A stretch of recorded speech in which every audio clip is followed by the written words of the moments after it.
একসময় পশ্চিমবঙ্গে OBC NCL certificate করতে গেলে সাধারণ মানুষের ভোগান্তির শেষ ছিল না।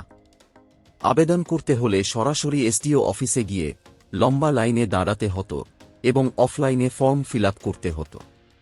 কখনো সময় নষ্ট, কখনো কাগজপত্রের ঝামেলা, সব মিলিয়ে পুরো প্রক্রিয়াটাই ছিল বেশ জটিল এবং বিরক্তিকর। কিন্তু এখন পরিস্থিতি পুরোপুরি বদলে গেছে। রাজ্য সরকার চালু করেছে একটি নতুন অনলাইন পোর্টাল, যার মাধ্যমে ঘরে বসেই খুব সহজে, দ্রুত এবং ঝামেলা ছাড়াই ওবিসি এনসিএল সার্টিফিকেটের জন্য আবেদন করতে পারবেন। এখন আর অফিসে গিয়ে লাইনে দাঁড়ানোর দরকার নেই। শুধু একটি মোবাইল বা কম্পিউটার আর ইন্টারনেট থাকলেই কয়েক মিনিটের মধ্যেই আপনার আবেদন সম্পন্ন করা সম্ভব। তবে অনেকের মনেই এখন কিছু প্রশ্ন ঘুরপাক খাচ্ছে। অনলাইনে আবেদন করবেন কিভাবে? কোন কোন ডকুমেন্টস লাগবে? আবেদন করার পর কত দিনের মধ্যে সার্টিফিকেট পাওয়া যাবে? এই ভিডিওতে আমি আপনাদের জন্য পুরো প্রক্রিয়াটি একদম স্টেপ বাই স্টেপ দেখাবো। কোন অপশন কোথায় পাবেন, কিভাবে ফর্ম ফিল আপ করবেন, কোন তথ্যগুলো সঠিকভাবে দিতে হবে, আর আবেদন করার সময় কোন কোন সাধারণ ভুল করলে আবেদন রিজেক্ট হতে পারে, সবকিছুই বিস্তারিতভাবে ব্যাখ্যা করা হবে। তাই অনুরোধ থাকবে, ভিডিওটি শুরু থেকে শেষ পর্যন্ত মনোযোগ দিয়ে দেখুন। এই ভিডিওটি দেখার পর ওবিসি এনসিএল সার্টিফিকেট সংক্রান্ত আপনার প্রায় সব প্রশ্নের উত্তর পেয়ে যাবেন এবং খুব সহজেই নিজেই আবেদন করতে পারবেন। তাহলে চলুন ভিডিওটি শুরু করা যাক। প্রথমে গুগল ওপেন করে টাইপ করবেন কাস্ট সার্টিফিকেট। তারপর সার্চ করবেন। সার্চ রেজাল্টের প্রথমেই পশ্চিমবঙ্গ সরকারের কাস্ট সার্টিফিকেট পোর্টালের লিঙ্ক শো হবে। জাস্ট এই লিঙ্কে ক্লিক করবেন। লিঙ্কে ক্লিক করার সঙ্গে সঙ্গে পশ্চিমবঙ্গ সরকারের official caste certificate portal open হয়ে যাবে।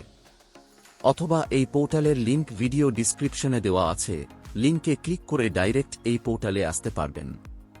পোর্টালে আসার পর ওবিসি অপশনে ক্লিক করে apply for central OBC NCL অপশনে ক্লিক করবেন। ক্লিক করার সঙ্গে সঙ্গে এই রকম অ্যাপ্লিকেশন ফর্মও ওপেন হয়ে যাবে। তারপর অ্যাপ্লিড ফর অপশনে সেন্ট্রাল সিলেক্ট করবেন। তারপর এখানে বলছে আপনার কি ডিজিটাল ওবিসি সার্টিফিকেট রয়েছে। যদি থাকে তাহলে ইয়েস অপশন সিলেক্ট করবেন। তারপর এখানে সার্টিফিকেট নাম্বার এন্ট্রি করবেন এবং এখানে সার্টিফিকেট ইস্যু ডেট এন্ট্রি করবেন। তারপর ভেরিফাই অপশনে ক্লিক করবেন। যদি ডিজিটাল সার্টিফিকেট না থাকে তাহলে এখানে নো অপশন সিলেক্ট করবেন। নো অপশন সিলেক্ট করার পর এখানে ইয়েস সিলেক্ট করবেন এবং এখানে ম্যানুয়াল ওবিসি সার্টিফিকেট আপলোড করবেন। আশা করি সকলেরই ডিজিটাল সার্টিফিকেট রয়েছে, তাই ডিজিটাল সার্টিফিকেট এন্ট্রি করার পর ভেরিফাই অপশনে ক্লিক করবেন। ভেরিফাই অপশনে ক্লিক করার পর এখানে স্টেট, জেলা, সাব ডিভিশন এবং ব্লকের নাম অটোমেটিক চলে আসবে। জাস্ট এখানে গ্রাম পঞ্চায়েত বা ওয়ার্ডের নাম সিলেক্ট করবেন। তারপর এখানে ওবিসি অপশন সিলেক্ট হয়ে থাকবে এবং এখানে জাতি বা কাস্ট অটো ফিল হয়ে থাকবে আপনার সার্টিফিকেট অনুসারে। 3 নম্বর কলামে সার্টিফিকেট হোল্ডারের নাম এবং 4 নম্বর কলামে সার্টিফিকেট হোল্ডারের বাবার নাম অটোমেটিক চলে আসবে সার্টিফিকেট অনুসারে। জাস্ট এখানে অ্যাপ্লিক্যান্টের মোবাইল নাম্বার এন্ট্রি করবেন এবং ইমেইল আইডি থাকলে এখানে এন্ট্রি করবেন। তারপর ডকুমেন্টস সেকশনে আসবেন। এখানে নিচের যে কোনো একটা ডকুমেন্টস নাম্বার এন্ট্রি করবেন। এপিক বা ভোটার কার্ডের নাম্বার এন্ট্রি করতে চাইলে এখানে এন্ট্রি করবেন। আধার কার্ডের নাম্বার এন্ট্রি করতে চাইলে এখানে এন্ট্রি করবেন। এছাড়া রেশন কার্ড বা খাদ্য সাথীর নাম্বার এন্ট্রি করতে চাইলে এখানে এন্ট্রি করবেন। তারপর এখানে অ্যাপ্লিক্যান্টের ডেট অফ বার্থ এন্ট্রি করবেন। ডেট অফ বার্থ এন্ট্রি করার পর present address West Bengal select হয়ে থাকবে। জাস্ট এখানে জেলার নাম সিলেক্ট করবেন। জেলা সিলেক্ট করার পর পুলিশ স্টেশনের নাম সিলেক্ট করবেন। এখানে গ্রাম পঞ্চায়েত বা ওয়ার্ডের নাম এন্ট্রি করবেন। গ্রাম পঞ্চায়েতের নাম এন্ট্রি করার পর এখানে গ্রাম বা পাড়ার নাম এন্ট্রি করবেন। তারপর এখানে পোস্ট অফিসের নাম এন্ট্রি করবেন এবং এখানে পোস্টাল পিন কোড এন্ট্রি করবেন। তারপর 10 নম্বর কলামে অ্যাপ্লিক্যান্টের রিলিজিয়ন সিলেক্ট করবেন। হিন্দু, মুসলিম, খ্রিস্টান আপনার যেটা হবে সেটা সিলেক্ট করবেন এবং এখানে জেন্ডার সিলেক্ট করবেন।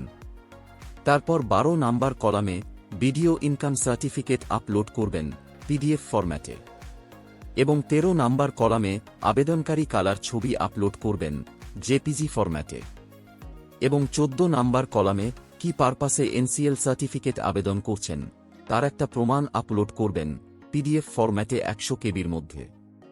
তারপর প্যারেন্ট সার্ভিস ডিটেলস সেকশনে আসবেন। আবেদনকারীর বাবা যদি কোনো সরকারি বা বেসরকারি সংস্থায় চাকরি করে থাকে তাহলে এখানে তা উল্লেখ করবেন। কোনো রকম চাকরি না করে থাকলে নন সিলেক্ট করবেন। একইভাবে আবেদনকারীর মা যদি কোনো সরকারি বা বেসরকারি সংস্থায় চাকরি করে থাকে তাহলে এখানে তা উল্লেখ করবেন। না করে থাকলে নন সিলেক্ট করবেন। তারপর এগ্রিকালচার ল্যান্ড ডিটেলস সেকশনে আসবেন। এখানে ল্যান্ড লোকেশন এন্ট্রি করবেন। তারপর এখানে জমির টোটাল পরিমাণ এন্ট্রি করবেন একরে। তারপর এখানে কৃষি কাজ যোগ্য জমির পরিমাণ এন্ট্রি করবেন এবং অকৃষি জমির পরিমাণ এন্ট্রি করবেন, অথবা এই ল্যান্ড ডিটেলস অপশনটা সম্পূর্ণরূপে ফাঁকা রেখে দেবেন। তারপর প্যারেন্ট ইনকাম ডিটেলস সেকশনে আসবেন। এখানে আবেদনকারী বাবার ইনকাম এন্ট্রি করবেন স্যালারি এবং এগ্রিকালচার ইনকাম ছাড়া, এবং আবেদনকারীর বাবা ট্যাক্স পেয়ার হয়ে থাকলে এই অপশনগুলো ইয়েস সিলেক্ট করবেন, না হলে অপশনগুলো নো সিলেক্ট করবেন। একইভাবে আবেদনকারীর মায়ের কোনো ইনকাম থাকলে এখানে তা এন্ট্রি করবেন। সমস্ত ইনফরমেশন এন্ট্রি করার পর সাবমিট অপশনে ক্লিক করবেন। সাবমিটে ক্লিক করার সঙ্গে সঙ্গে আপনার অ্যাপ্লিকেশন ফর্ম সাকসেসফুলি সাবমিট হয়ে যাবে এবং এই রকম একটা মেসেজ শো হবে, your application has been submitted successfully. তারপর ক্লিক হিয়ারে ক্লিক করে অ্যাপ্লিকেশন ফর্ম, সার্ভিস ডিটেলস এবং অ্যাকনোলেজমেন্ট কপি ডাউনলোড বা প্রিন্ট আউট করে নেবেন। তারপর অ্যাপ্লিকেশন ফর্মের সাথে সমস্ত ডকুমেন্টস অ্যাটাচ করে নিজের বিডিও অফিস বা এসডিও অফিসে জমা দেবেন। প্রয়োজনীয় ডকুমেন্টসগুলি হল OBC certificate, Aadhaar card, voter card, BDO income certificate এবং কি পারপাসে এনসিএল সার্টিফিকেট আবেদন করছেন তার প্রমাণপত্র। অ্যাপ্লিকেশন হার্ড কপি জমা দেওয়ার পর পরবর্তী সময়ে অ্যাপ্লিকেশন স্ট্যাটাস চেক করতে হলে আপনাকে কাস্ট সার্টিফিকেট পোর্টালে আসতে হবে। পোর্টালে আসার পর ওবিসি অপশনে ক্লিক করে অ্যাপ্লিকেশন চেক অপশনে ক্লিক করবেন। ক্লিক করার পর এই রকম ইন্টারফেস আসবে। এখানে অ্যাপ্লিকেশন নাম্বার এন্ট্রি করবেন। তারপর সার্চ অপশনে ক্লিক করবেন। সার্চে ক্লিক করার পর নিচে অ্যাপ্লিক্যান্টের ডিটেলস শো হয়ে যাবে এবং এখানে কারেন্ট স্ট্যাটাস দেখতে পাবেন। যদি অ্যাপ্লিকেশন স্ট্যাটাস অ্যাপ্রুভ শো হয় তাহলে সার্টিফিকেট ডাউনলোড করতে পারবেন। সার্টিফিকেট ডাউনলোড করার জন্য পোর্টালে হোম পেজে এসে ওবিসি অপশনে ক্লিক করে ডাউনলোড অপশনে ক্লিক করবেন। ক্লিক করার পর এই রকম ইন্টারফেস আসবে। এখানে অ্যাপ্লিকেশন নাম্বার বা সার্টিফিকেট নাম্বার এন্ট্রি করবেন এবং এখানে অ্যাপ্লিক্যান্টের নাম এন্ট্রি করবেন। তারপর ডাউনলোড অপশনে ক্লিক করবেন। ডাউনলোডে ক্লিক করার সঙ্গে সঙ্গে আপনার এনসিএল সার্টিফিকেট ডাউনলোড হয়ে যাবে। আশা করি এই ভিডিওটির মাধ্যমে আপনাদের অনলাইনে সেন্ট্রাল ওবিসি এনসিএল সার্টিফিকেট আবেদন করার পদ্ধতি স্টেপ বাই স্টেপ বোঝাতে পেরেছি। যদি আপনারা আরও কিছু জানতে চান বা কোনো প্রশ্ন থাকে তাহলে নিচে কমেন্ট বক্সে কমেন্ট করতে ভুলবেন না। ভিডিওটি যদি ভালো লেগে থাকে তাহলে লাইক, শেয়ার এবং চ্যানেলকে সাবস্ক্রাইব করতে ভুলবেন না। এই ভিডিওটি এতক্ষণ দেখার জন্য আপনাকে অসংখ্য ধন্যবাদ।